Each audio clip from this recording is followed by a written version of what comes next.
Assalamualaikum warahmatullahi wabarakatuh.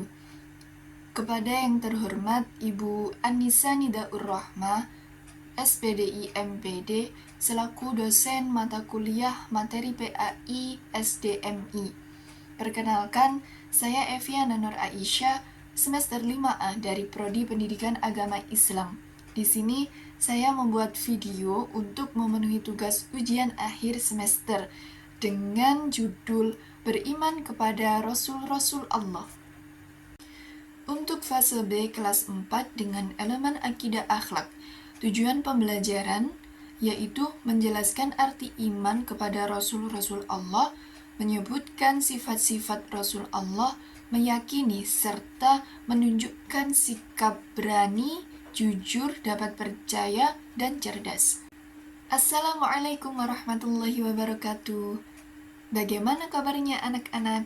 Alhamdulillah, semoga kita senantiasa diberikan kesehatan oleh Allah Subhanahu wa Ta'ala. Pelajaran pada kesempatan kali ini kita mulai dengan makna iman kepada Rasul-Rasul Allah.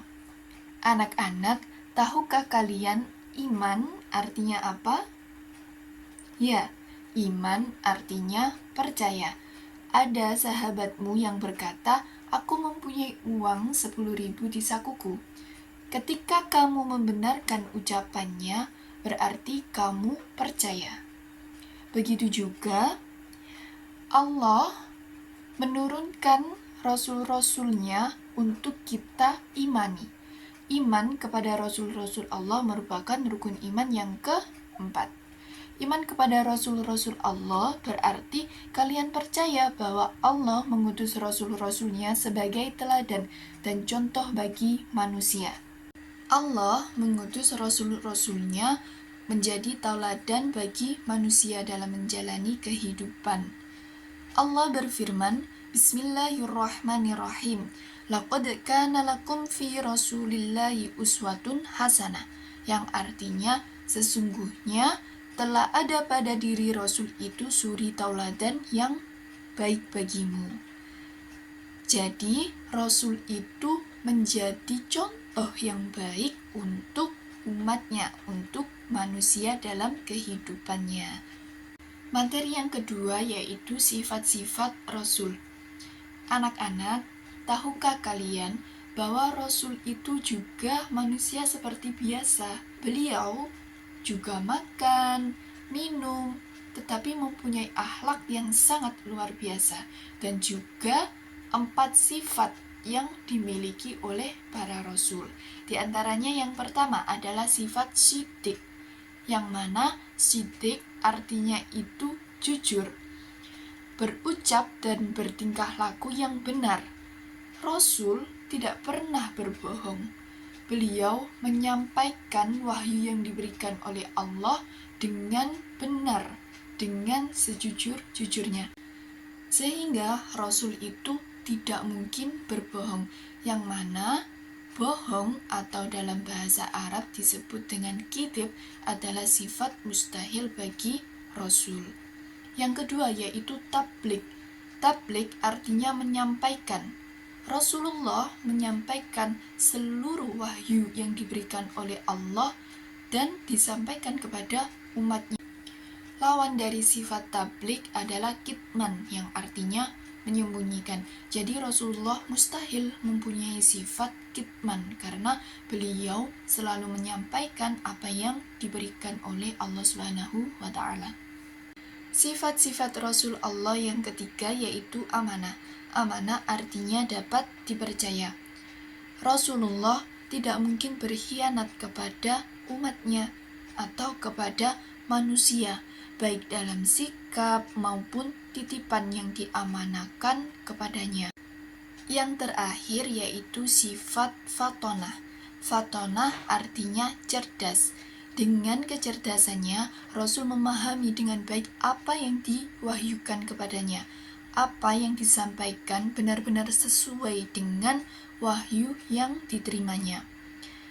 Dengan kecerdasan yang dimiliki oleh para rasul, beliau ini bertindak dan bersikap dengan bijaksana. Rasul tidak pernah salah faham, atau dalam bahasa Arab disebut dengan balada, yang mana balada merupakan sifat mustahil bagi Rasul Allah. Anak-anak, setelah kita mengetahui sifat-sifat Rasul yang jumlahnya ada 4, kira-kira bagaimana yang kita lakukan, yang harus kita lakukan? Bagaimana cara kita meneladani sifat-sifat Rasul? Yang pertama yaitu sifat shidik.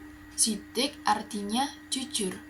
Kita dalam kehidupan sehari-hari hendaknya selalu berkata jujur, baik dalam hal sekecil apapun, karena dari satu kali kebohongan akan menimbulkan banyak kebohongan yang lainnya. Yang kedua yaitu sifat amanah. Hendaknya kita meneladani sifat amanah Rasul. Contohnya, ketika kita diberi titipan oleh teman kita, maka saat mengembalikan barang tersebut harus sesuai dengan keadaan semula. Selanjutnya yaitu sifat tabligh, artinya menyampaikan. Contohnya, ketika ada sesuatu yang baik, seperti di sekolahan ada kegiatan kerja bakti, teman kita sebelumnya itu tidak mengetahui kalau ada kegiatan kerja bakti, maka kita sebaiknya menyampaikan hal yang baik, yaitu mengajak untuk mengikuti kerja bakti. Meneladani sifat Rasul yang terakhir yaitu sifat fatonah, yang artinya cerdas. Caranya bagaimana, Bu? Yaitu dengan rajin belajar. Kita rajin membaca, rajin untuk mengerjakan tugas yang diberikan ibu guru, itu termasuk meneladani sifat fatonah. Materi selanjutnya yaitu tujuan diutusnya Rasul. Sebelum kita mengetahui tujuan diutusnya Rasul itu untuk apa, kira-kira anak-anak tahu nggak ada berapa jumlah Rasul itu? Ibu ingin cerita sedikit. Dulu Nabi Muhammad itu ditanyai oleh seorang sahabat yang bernama Abu Dzar. Beliau bertanya, "Wahai Rasulullah, ada berapa banyak Rasul itu?" Kemudian Rasulullah menjawab, ada 124.000 nabi dan ada 313 Rasul. Ketika itu Nabi Muhammad SAW tidak menyebutkan Rasul yang wajib diketahui. Maksudnya tidak menyebutkan nama-nama Rasul yang wajib diketahui. Allah Subhanahu wa Ta'ala dalam Al-Quran berfirman, "Dan sungguh kami telah mengutus beberapa Rasul sebelum engkau, wahai Muhammad. Di antara mereka ada yang kami ceritakan kepadamu, dan di antaranya ada pula yang tidak kami ceritakan kepadamu." Quran Surat Ghafir ayat 78. Rasul yang wajib diketahui jumlahnya itu ada 25, yang mana nama-nama tersebut itu diceritakan dalam Al-Quran. Sekarang kita nyanyi bersama-sama untuk memudahkan mengingat nama-nama Rasul yang wajib diketahui. Kita nyanyi bersama-sama dulu ya.